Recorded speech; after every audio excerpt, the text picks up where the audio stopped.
Matapos ang utos na mass resignation ng mga cabinet members, muling umatake si Pangulong Bongbong Marcos Jr. Sa Malacanang, pinagdiinan niya sa mga opisyal, tapusin ang mga proyekto, huwag lagpas sa budget.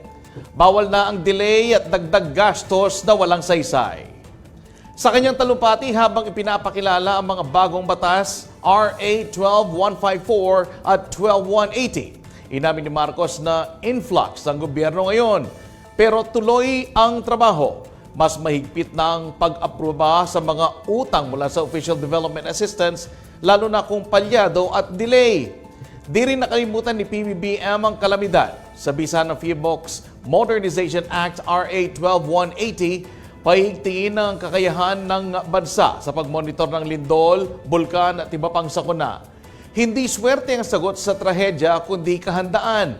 Ani Marcos, bilin pa ni PBBM sa DOST at PHIVOLCS, trabahong may puso.